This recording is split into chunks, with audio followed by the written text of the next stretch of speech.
July of 1993, I just quit playing in a band in Nashville, Tennessee. Are you serious? And I moved back to my mom's So you're a music house. guy from the beginning. So my Wow. game plan in life was to be a rock star. Oh wow, But that's fascinating. But I always told people, I'm so glad I told you not to ask me to sing, you know. I was just joking, but you just never know with you guys. right? Before we start today's show, please visit the sponsors, affiliates, and friends of the Stagecoach. The Self-Defense Gun Stories podcast, hosted by Rob Morris, brings you recent examples of armed civilians protecting themselves and who they love. The show helps you determine if people were lucky or trained. Maybe both. Self-Defense Gun Stories is on all of your favorite podcast outlets. TheGunFood.com has an extensive network of partners to connect you with your guns, ammunition, and firearm training. The Gun Food only sells ammo that they trust. Use RSWC as a discount code and save 5.56% on your order at thegunfood.com. PowerTac flashlights have combined premium craftsmanship, American ingenuity, and cutting-edge technology, creating a highly dependable tool that you can trust your life with. Go to powertac.com/RSWC and save 15% on your order. That's powertac.com/RSWC. Sabre Pepper Spray has been making grown men cry since 1975. Find the link in the show description and help get the Stagecoach across America with every Sabre Red purchase you make.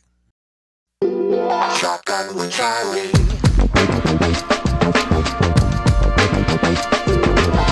Riding shotgun refers to the practice of sitting next to the driver in a moving vehicle. The term riding shotgun came around after the time of the Stagecoach, when somebody used to sit next to the driver holding a shotgun, in case they ran into bandits. My name is Charlie Cook, and I drive a lot. I like to talk to people while I'm driving, so I interview people in my car while I'm driving. Welcome to Riding Shotgun with Charlie.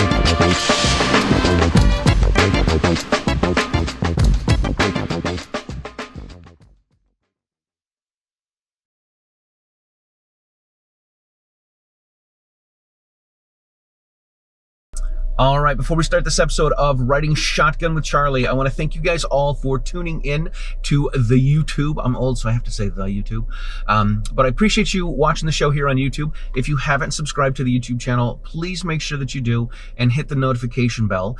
If you are a podcaster, make sure you share the show with your friends. Even if you're watching the videos, make sure you share the show with your friends, because that is how we get the Stagecoach across America.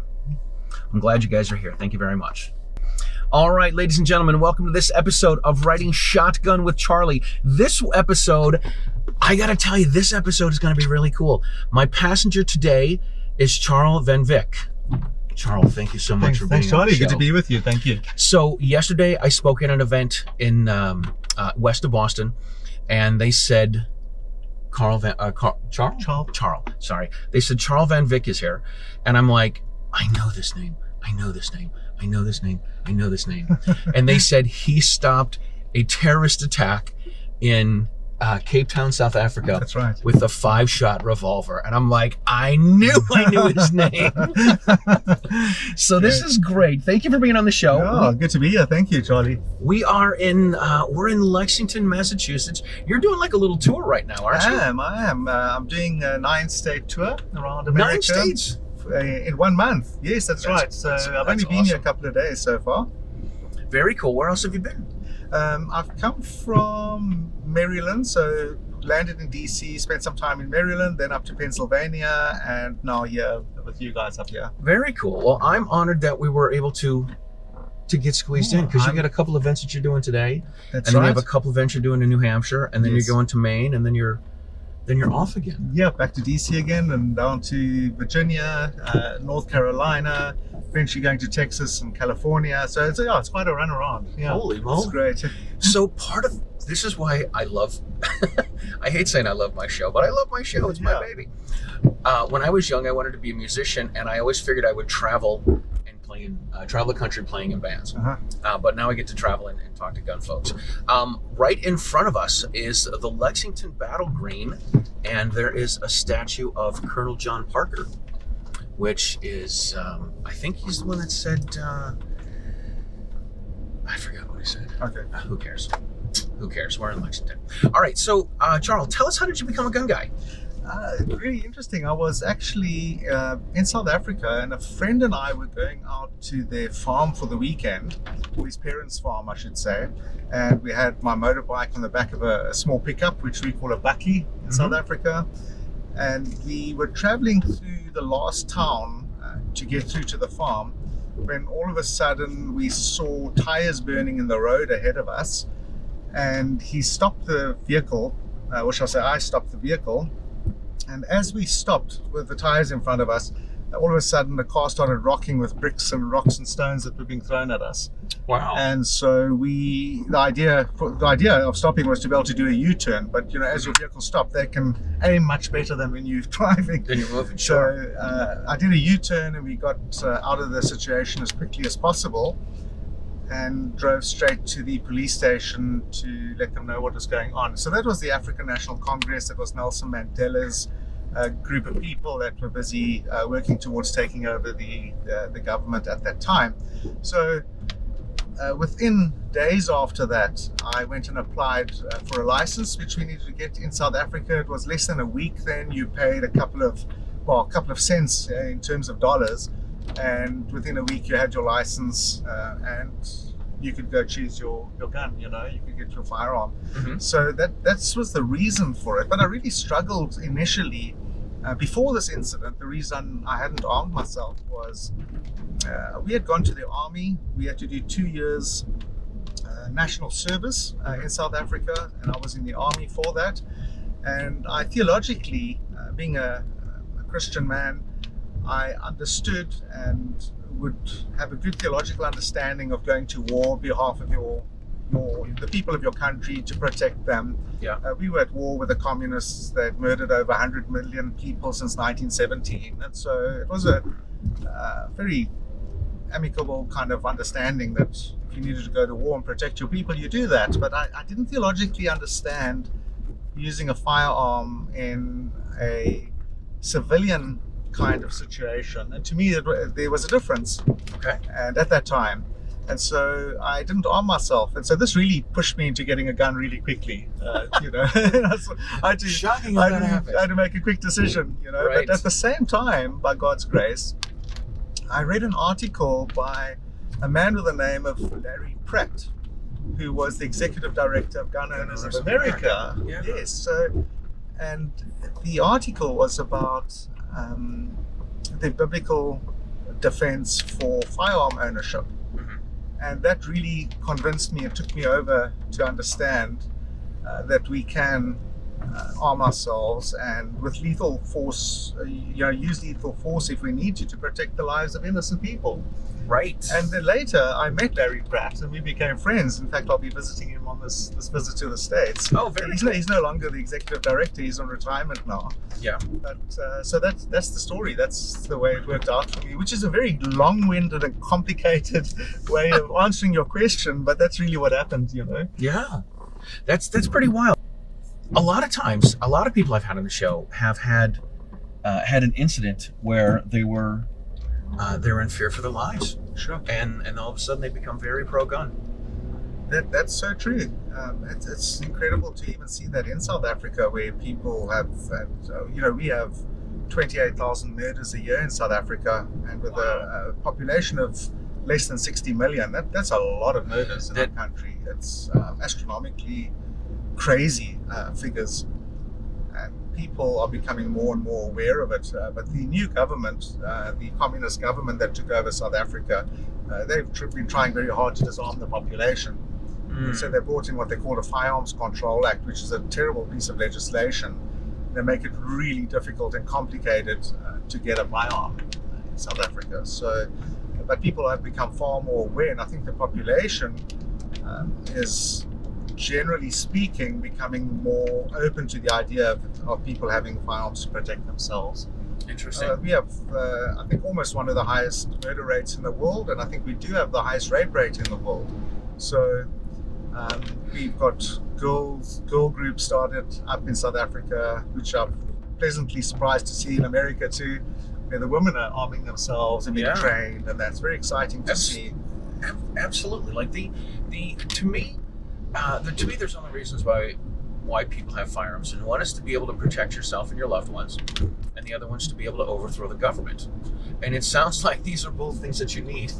Yes, that's Down in right. South Africa. Yes. In South Africa, our government is what we in theological terms, I would say, they're not God's servants to do us good. They're evil, wicked power that needs to be resisted. And they are really a thug government, just to put it plain and simple. And so I wouldn't in any way push the idea of just going to overthrow them. I know you in America, you speak about the soapbox and right, the 4 boxes. The 4 boxes, yes, the soapbox. The soapbox. That's right. Oh my gosh! I can't even remember. The soapbox, the ballot box. Yeah. But the arms and ammunition are last. The last one. That's Exactly. right. They're the Exactly. last And ones. so we've got to look at all these different areas. And the other thing too is, you can't, when it comes to the rulership of a country, the population has to understand what freedom is and their responsibilities and that sort of thing. And when you have a mostly uneducated population, it's very difficult for them to get these ideas, because they just see government as the big daddy that has to look after them from the time they're born until the time they die. And so it's a very difficult circumstances. Our education system, we came something like 134 out of 145 countries on research on how good or bad education systems are. Wow. We've just discovered there's a whole bunch of our city, what do we call them? They're like the government officials at city level who can't read at all, Wow. And so it's really difficult circumstances, but we've got to get on. We've got to keep discipling in our Christian worldview. And myself as a missionary, we talk about discipling the nation, which is educating them in the things of the Lord, teaching what real freedom is. Just to give you an idea of the different ideas of what freedom is, I was speaking to the terrorists that had attacked our church, which I'm sure we'll get to just now, but they were saying to me, we fought in South Africa to put these people into power, speaking about our politicians now. And they said, now that they're in power, they're not sharing their freedom with us. They're not talking about American liberty. Their freedom is resources, it's jobs, it's stuff, whatever we can grab and use and keep for ourselves. They're not talking about American liberty. So when you come as a reporter to Africa and you hear people talking about freedom all the time, and you thinking American liberty, that's not the same thing. They're thinking about taking your car. That's what they're thinking. Wow. That's freedom, having your resources. That's crazy. Yeah. That's nuts. All right, let's get into why everyone knows your name. Yes. So you were in 1993. You were at a church that holds about 1,000 people. That's right. And there was a terrorist attack. Yes, there was. So the church is actually much bigger. It was actually quite empty that evening. You could probably seat about 1,500 to 2,000 people. It was a cold winter's night in July, the opposite of American. That's your summertime. It was our winter time. It was cold and rainy outside, and we're sitting in this church service, Charlie, when all of a sudden there was a noise at the front door of the church, and a terror stepped into the church. This is no U-turn. We're making a U-turn. Okay. Because I don't want to end up on the highway. Cool. Yeah. Sorry. All right. Great. I'll start again when you're ready. No, go. Okay. I'm going to keep this in. Okay. I like to tell people the only thing that hits the editing room floor Yes. is my feet. Oh, I see. Okay. That's great. So we had terrorists step into the front door of the church, and they had hand grenades in their hands. They had put nails on the outside of the grenades to get more shrapnel. Yeah. And they had automatic rifles with them. They lobbed the grenades into the congregation of 1,000, and then they opened up fire with their automatic rifles. And the thing is that I thought that this was a show that was happening. And so for a split second, I sat there watching, thinking, oh, this is a show that they're doing for the young people.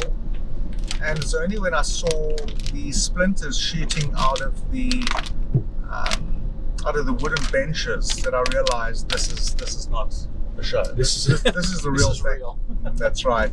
So I went down on my haunches. So the church is big, so it's built like a cinema, much higher seating at the back and coming down lower to a stage in the front. And I was right at the back of the church, literally. This is exactly what I pictured. Like going down, you being up at the top, the bad guys being down at the bottom. It's exactly. Yeah, And you're picturing it is exactly the way it was. I imagined you sneaking out of the side door, going all the way down, and then coming out on the Yeah, down in that's front right. of the That's right. congregation. So I could literally kneel behind a bench, the seating in front of me, and I could sit with my 38 special, and take aim at the attackers. Right. So that's the way it panned out. So I was full throw from the back of the church, which is a long shot in a large church like that, Sure. to the front of the church, right by the stage in the front, with a 38 special revolver. We all know that the little 2-inch barrels, not for shooting across a congregation of 1,000 people. Sometimes we call them belly guns. Oh, is that so? Right. Right. You just reach out and put Yeah, it in their there belly. we go. That's right. Yeah, that makes more sense, Right. compared to what I was trying to do. And then, just as you mentioned too, I went down. I realized I took 2 shots inside the church, and I realized that I was far too far away. I need to get much closer. So the idea was to get out the back door of the church, run around the outside, and come in behind the attackers at close range and shoot them in the back. So that was my idea. So I leopard crawled. I don't know what you guys call leopard crawling when you're down on the ground to keep as low as you can. Right. Like a kind of a belly crawl. Yep. So I did that to the aisle, and then I jumped up and ran for the back door, and they were close. I kicked them open, and I came running around the outside, around the corner of the church. And by the time I got out there, which I didn't know, the attack was already over. So they were already standing at the getaway car in those split seconds. And what I didn't realize was that one of my rounds had hit one of the terrorists inside the church. So they knew that there was return fire, even just with those 2 shots. I hit him with one. I think it was the first shot, which is very normal if you're shooting with a 38 special. There's quite a big bounce back, recoil. And so I think my second shot was the one that was embedded in the wall above their heads. And so when they were at the getaway car, one of them was standing at the back left door, and he was looking at the door they had come out of the church. And all I could think of in the split seconds was that he was waiting for me to come running out of that door, because they knew they'd been shot at. That's why they left. Yeah. And if I came out of that door that he was looking at, he would have just lowered his rifle. His rifle was like on his hip like this, and he would have just lowered his rifle and blown me away, the automatic rifle. But by God's grace, I was behind them. So I took my last 3 shots at them, and they jumped in the car and drove off. So it's all very quick, things happen very quickly. You've got to make decisions very quickly. Yeah. And one of my 3 shots outside was embedded in the door of the car. I don't know where the other 2 shots went, but one of the attackers was already bleeding from the inside shot. So his blood got onto the seats of the getaway car, and through forensics at that time, the police managed to arrest him, and then later the others. So that's one of the a couple of the interesting things that happened inside the church, Charlie, which is quite amazing, is there was a 21-year-old boy, Gerald Harker, or a young man, not a boy, Gerald Harker, who actually fell on top of a grenade, took a full body blow to himself, died instantly to save the people around him. You can just imagine in split seconds making that kind of decision, And then there was another young boy, Richard O'Keel, 17 years old. Yeah. Had 2 young girls sitting next to him. I'm friends with the one girl today. She's a grown woman with a child now. And when the attack started, the one girl and this young man, Richard, went down onto the ground, got down as low as possible. The other girl was scared stiff. She couldn't move. She just sat there and froze, staring at what was going on in front of her. And so Richard went on his knees and he went up into the air to physically pull her down. And as he went up to save her life, he took a bullet in the back of the head. So just incredible, these kids, the kids at that age. Yeah. making these quick decisions to protect other people around them. It's quite amazing. Your decision was pretty quick too, and you were a pretty young guy back then. I was 25 years old at the time. Yes, we've just had the 30th commemoration of the attack. Yeah, so I was young, stupid, and crazy at the time, you know. Right. Yeah. Yeah. So. It's so to me, some of the important lessons are, I think the big lesson that I think people need to learn is that bad guys don't like resistance. Good point. They don't want to be met with people that are going to shoot back at them. They don't want to be told no. They often they're cowards. So when you meet them with resistance, they end up caving. That's right. Yes. You know? And I mean, who would have thought?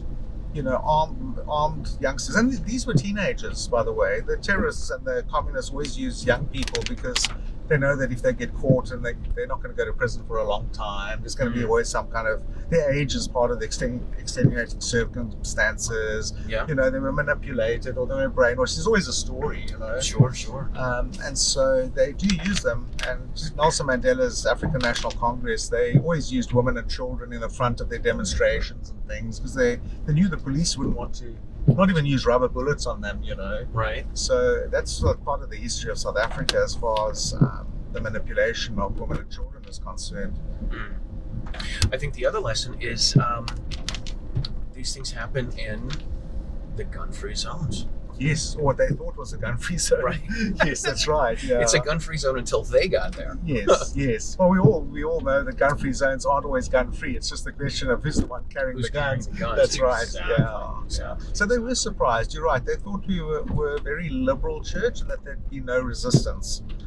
And I know that for a fact because I went to Parliament and I met with the commander of the attackers for a press interview. Mm-hmm. And one of his cadres, we call them, one of his liberation movement buddies came walking along and he introduced us and he said, this is Charl, he's a survivor of the St. James massacre. And then he said to his friend, and there we thought the church was a gun-free zone, but boy did he have a surprise for us. And so nice. He obviously understood that idea. In fact, he even took it further. The commander said at an interview once, he said, I hear Charl is getting a lot of trouble from his Christian people for having shot back at our attackers. He said, what do these people expect him to do? Sit there and just watch what's going on?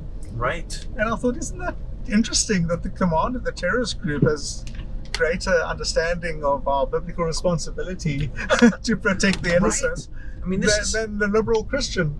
Right. This is, I guess, a lot of people think that Christians should be pacifists, mm-hmm. but you really need to stick up for yourself. Like my attitude is this: you have the right to live your life, and nobody should be able to take that from you. That's correct, and the Bible's very clear about these issues. You know, we are responsible for our neighbor, and that's also why Christians are so involved in the abortion issue. And I'm a firm believer of this. If you want to carry a firearm to protect yourself and your family, you need to be a person that wants to protect your neighbor that's in the womb as well.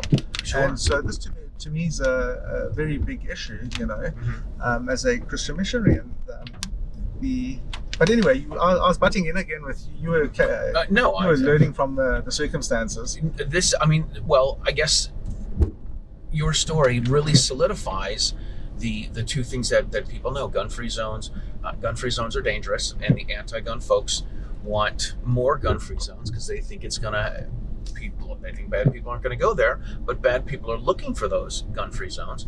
And the lesson is that another lesson is that bad guys don't want to get shot at. Sure. And I work as a missionary, Charlie, in the Democratic Republic of the Congo, which isn't democratic or a republic, but historically I've got friends of my colleagues or colleagues of my colleagues. They're not around anymore. That's why I've got to make it complicated. But there were pastors in the Congo that were buried alive by rebel forces.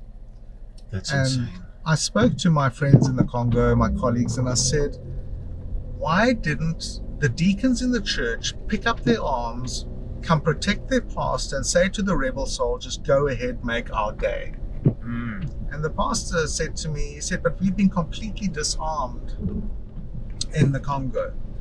So I said, well, did they pass a law to be able to disarm you? So he laughed at me. He said, we don't pass laws in the Congo. The president just sends in the armed guard, and they just go house to house and search the homes and remove the firearms. Wow. So I said, now this is a while back.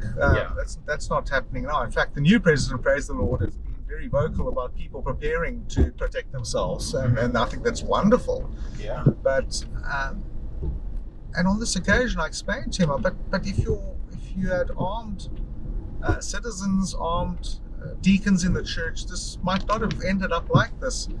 And then he thought, and he said to me, it's really interesting. There's a mining area just to the side of us here. He said, and nobody there gave up their arms. Nobody would cooperate with the state. And he said, it's interesting that you say that. Nobody ever gets murdered in that area. He said, it's a really safe area. And it just clicked to this pastor, goodness me, this just makes sense. How did I not know this before? Yes, that's right. But there again, the light goes on. there are people who have got firearms. It's the government, the army, the police, and the rebels. Yeah. And so we have these wonderful, lovely Christian people, because the gun control only affects the law-abiding. The rebels aren't going to obey any gun control laws. Right. They're not going to cooperate with government. They're not going to hand in their guns. Are you nuts? And so it's extremely dangerous. And then I work also in Zimbabwe. We're building a mission base in Zimbabwe, and the people there are dead scared to even say anything against the government. Why? Because they can't protect themselves. Their government murdered 20,000 people in their country, massacres that took place there, and they disarmed everybody. And so you find that when you remove the firearms from a society, even your freedom of speech disappears. Nobody wants to stand on the soapbox if they can't defend themselves against these wicked thugs in government afterwards. Right. So another lesson is if you don't have a Second Amendment right, you don't have a First Amendment right, or any other rights. Yes. You have the right to remain silent and do what you're told. Exactly. And the communists and socialists just know that too well. That's exactly why they're trying to attack your Second Amendment here in America all the time. And it's part of the reason I'm here, is to encourage you, firearm owners in America, to stand firm, because whatever happens in America floats over to the rest of the world. And if you're standing strong and you are keeping your rights to be able to protect your families, it just gives us more momentum as well. Yeah. And the rest of the world watches everything America does. As they say, if America catches a cold or coughs, then the whole world gets sick. And that's literally it happens in every area, And so we're very excited about the Americans standing firm, keeping their gun rights, and not just handing it over to the bad guys. Yeah. That would be. I can't believe that's even a thought for some people. So after this happens, after the incident in the church happens, do you get arrested? Do you go to jail? Do you get in trouble? I sort of got into trouble. I had one policeman who's probably looking to get higher rank or something, and he walked up to me the next morning. I was asked to come back in. The police wanted to chat to me, which I assumed would be normal. And after I'd been questioned by the police, I walked back into the sanctuary where the attack had taken place, because they set up a sort of a search office, if you want to call it, in a hall next door to the main sanctuary where the attack took place. And so I walked back in, and I just went to see where I'd been sitting and looking around. And in fact, there was a cut of a round that had cut into the wooden bench right over exactly where I was kneeling when I returned fire. Literally a groove. So a round that bounced off there, or just touched that and scraped it. It's still in there today, 30 years later. Unbelievable. And just unbelievable. It's like, God's hand in protecting me, and obviously he wanted me there for a reason. So this policeman just quickly threatened. He said to me, if we find that one person in this church had been hit by one of your rounds, we're going to have you up for culpable homicide. Unbelievable. So I was this 25-year-old thinking, oh my goodness, well, there goes my life. You know? Yeah, absolutely. And luckily, not luckily, by God's grace, we didn't have that problem. So, do you know who Stephen Williford is? yes, I do. I've met him. All right. I interviewed Stephen a couple years ago, and he was talking about how all of the bad stuff happened at the Sutherland Springs Church in Texas. Even though all of this happened, he thought that God was there because there was somebody that had a lot of first aid gear in his truck, and the hospital nearby had people. They were having some sort of a training thing, and there were extra people on hand at the hospital that were able to take care of the people that were wounded but didn't die. And even though it was this horrible incident and this horrible attack at the church, he said it could have been way worse. Yes. You know, and you talking about the bullet was just over where you were. You're like, holy moly, man. No, that's just crazy. Yeah. And the terrorists at our church when they did the attack, they murdered 11 people and over 50 were injured. And the police, not the one that wanted to the other police. The other good guy police, they actually issued me with a certificate and saying the very thing that they believed after all their interviews and all their research, that if I hadn't responded, that many more people would have died. Absolutely. And in fact, I've spoken to many people. Obviously, I've chatted to a lot of people that were there that evening, and without a doubt, they all said, we were waiting for these men to walk up and down our aisles and just mow us down. And some people were saying, well, carried on for 30 seconds and all that. No, it wasn't more than 7 seconds, the whole attack. Unbelievable. Yeah, it's that quick. So if those guys had 30 seconds with automatic rifles and grenades, they would have just walked around just mowing people down. Yeah, absolutely. In 30 seconds, you can kill a lot of people in 30 seconds. Sure. And that didn't happen. They as soon as one of them was hit, they ran away. 7 seconds. All right. So here's another lesson: is what's the whole saying? When seconds count, the police are minutes away. That's right. Right? Yeah. It's over in 7 seconds. Well, we're going to call the police. Yes. You don't have time to call the police. No, you don't have time to call them and have them answer in 7 seconds. No, they literally can only clean up the mess afterwards. Unless you've got armed guards standing there all the time, permanently. And nobody lives like that. I mean, very few people live like that. A minusculely small amount of people live with, armed security around them 24/7. Right. So they usually are politicians. Yeah, that's right. That's right. Yeah. So I like to say that the police cars all say to serve and protect, but it really should be to clean up and write a report. That's right. That's right. Yeah, that is 100% true. So what happens after this? So you've turned the whole thing into a writing career. Not that you're not busy with your missionary work, but you've done for 30 years. You've been going around the country, going around the world, talking about this. Yes. But I've had a lot of opportunities for that, and it's been wonderful because I am a Christian missionary. So, lots of people say to me, "Oh, we tell your stories on our shooting ranges and things." And one of the big things that seems to appeal to people is me reaching out to the terrorists after the attack. So, I struggled with this idea of forgiveness. I actually thought up a really great theology of unforgiveness. I thought up every reason in the book never to forgive, Sure. And it's complicated because you forgive somebody doesn't mean that righteousness and justice mustn't take place, and so through reading God's word and listening to the teaching of great Christian men, I realized that I needed to personally forgive these people, but that doesn't mean you don't go to the High Court in Cape Town and go take a stand in the court, Literally, the idea of forgiveness is that you're not going to take personal revenge on the people.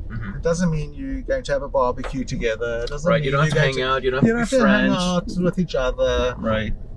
But unforgiveness eats away at the person who doesn't want to forgive. It eats you away. It makes you bitter. It makes you struggle with life, and forgiveness takes that hatred and that bitterness out of your own heart. And once I could deal with that, I decided to actually go meet the attackers and take the gospel of the kingdom of God to them, which is what I do every day of my life. And so I phoned the prison where the young man, Kaya Makoma, that I'd shot in the church, he is imprisoned. And I said, I'd like to come visit him. How do things work? So they said, well, who are you? So I said, well, I'm the chap that shot him at the St. James Church, because obviously he's a political prisoner. They all knew who he was. The whole prison knew who he was. And so they said, well, in that case, no, you can't come. You need to contact his leaders, and if they okay it, then you can come. So I phoned the parliamentary office of their political arm, and I was invited in to come meet the commander of the attackers. Jeez. And his name was Letlapa. I hope I don't have to spell that. No, I struggle with spelling it myself. Yeah, and Letlapa is a very dignified guy. One mustn't think of terrorists as your street gangsters. These guys are really bright. They're very clever. They're very astute. I mean, even as teenagers, when I met Kaya in prison, he is really politically astute. Yeah. And one of the former terrorist who I've befriended now has actually become a Christian, has come to faith in Christ, a unit commander. He said to me, when I was young, I was that special child. I was that child that did nothing wrong. I was that child that everybody's parents pointed to and said, look at him, why can't you act like he does? Wow. And he became a terrorist. But it's these young men who are idealists. They're wanting to help their people. Their people are suffering economically, they're suffering politically, and they want to help them. And so you find that they are so, they're bright, they're astute, they know their game, they know what it's about, and they're serious about it. Yeah, this is true. These guys don't fool around. No, they're not. They're not fooling around. They're willing to give their lives for their cause. And we look at our Christian community, and we're just getting fat and having nice parties at the church. Right, having a casserole. Yeah, while we're having our braais and barbecues, our brothers and sisters are being buried alive in the Congo. So yeah. I think we need a bit of a wake-up call in our Christian communities. But so I met with Letlapa at Parliament. We then decided that he would take me through to the prison, and he'd introduce me to Kaya. And so physically took me there. It was quite funny actually, because I had a firearm on me all the time while we were driving together in the car.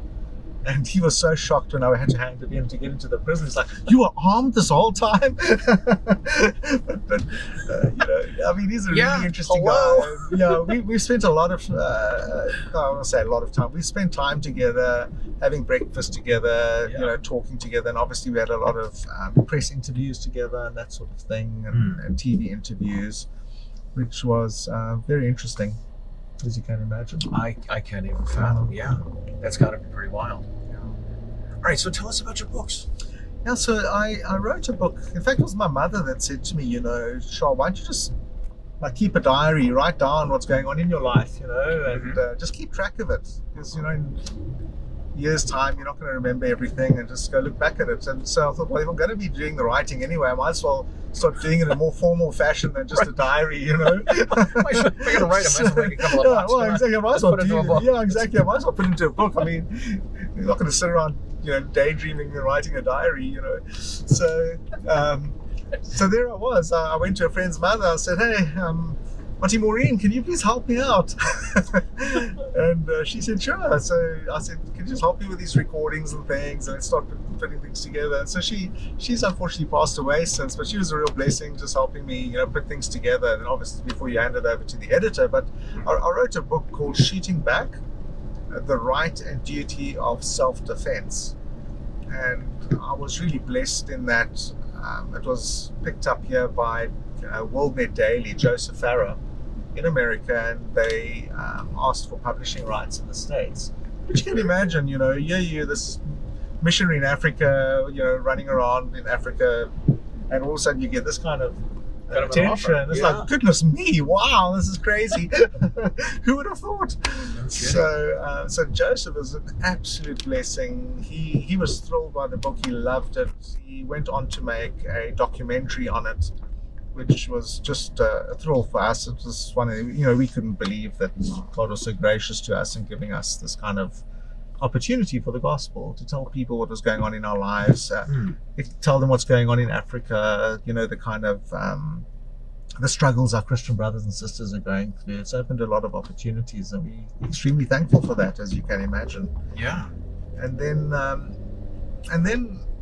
I wrote another book because, believe it or not, I had another attack.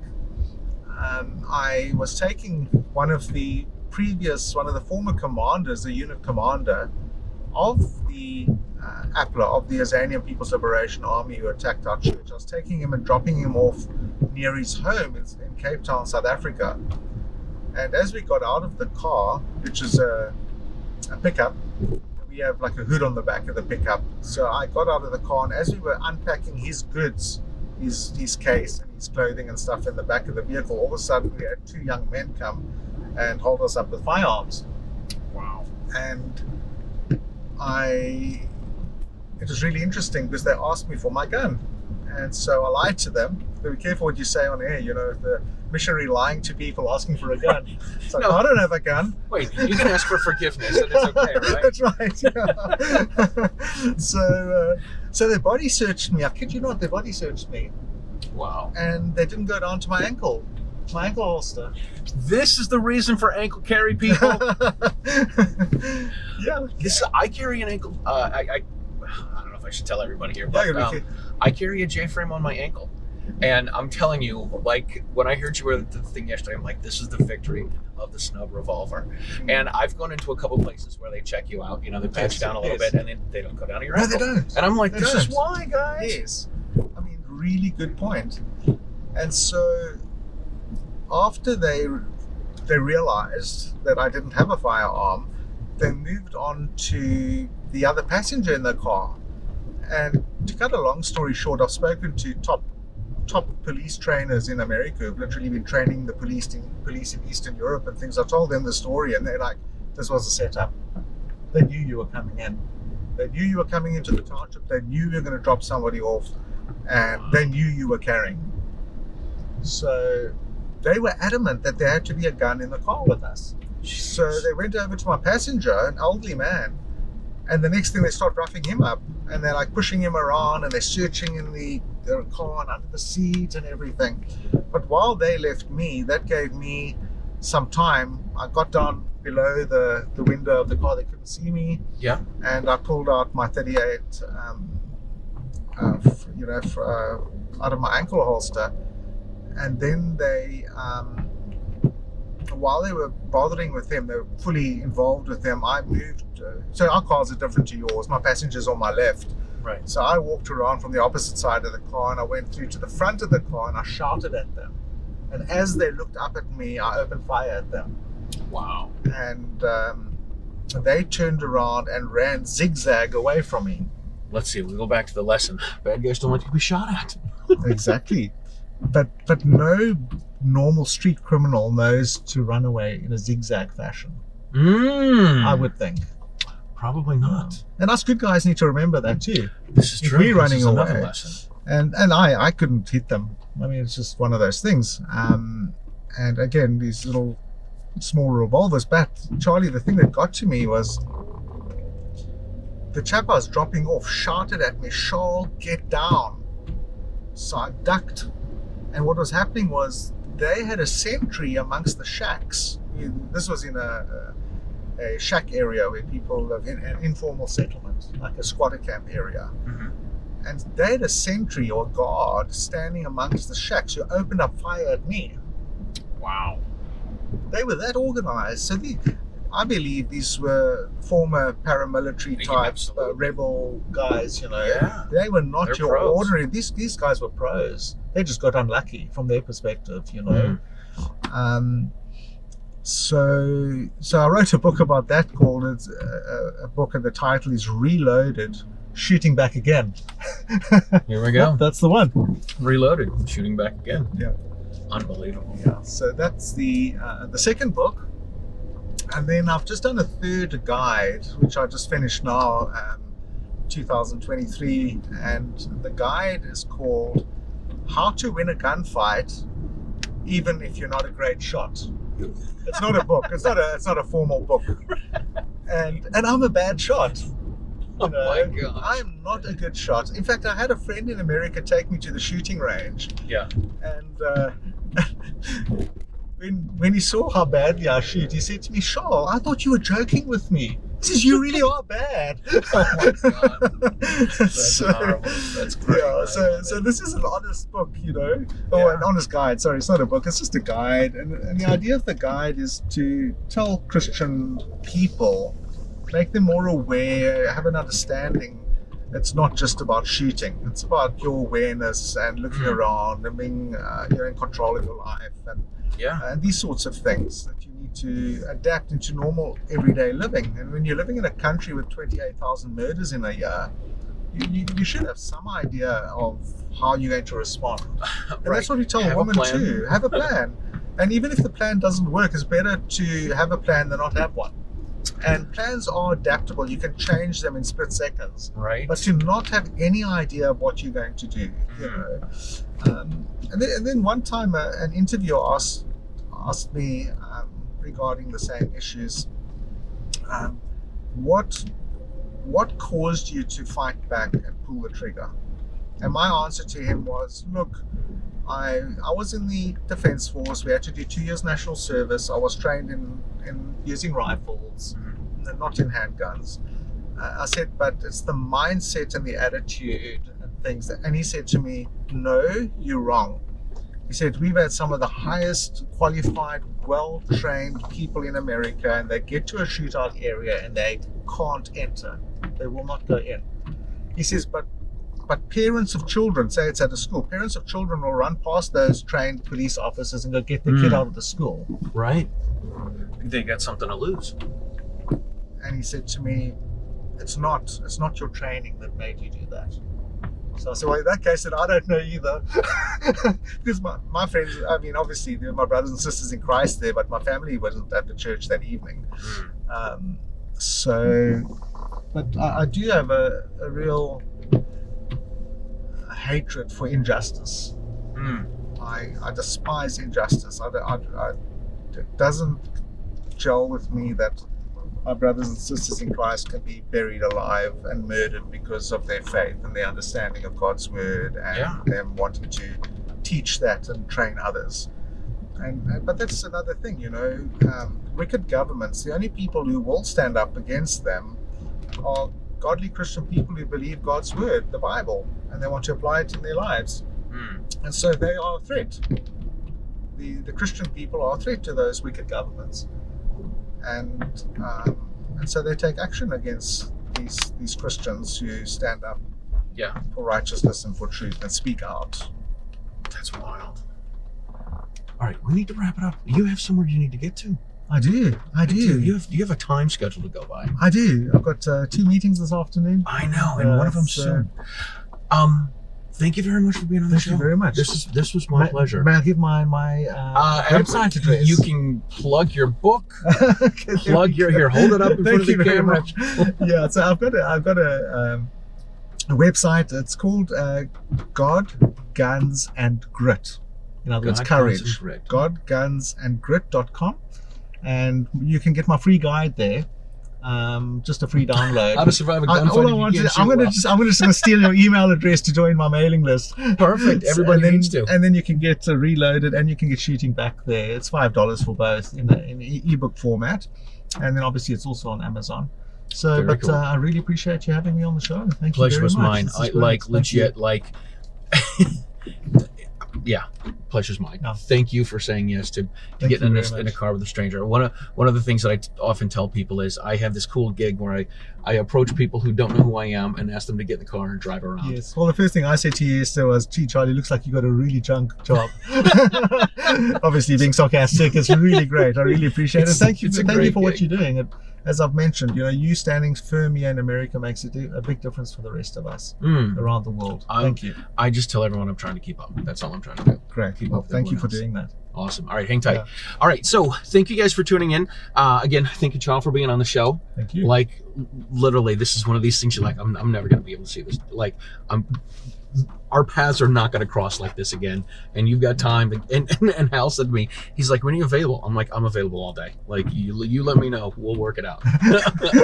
Thank you. So please check out Charl Van Wyk and his website. We're going to put links in the description below. If you are not a member of the Second Amendment Foundation, you can join them at saf.org. There's going to be a link for that below as well. It's only $150 for a lifetime membership. You can find all of your favorite pro-freedom podcasts at sdrn.us. That's for the Self-Defense Radio Network. And obviously, if you've made it this far, you need to share the show with your friends, because this is how we get the Stagecoach across America. We'll see you guys next time. Thank you very much.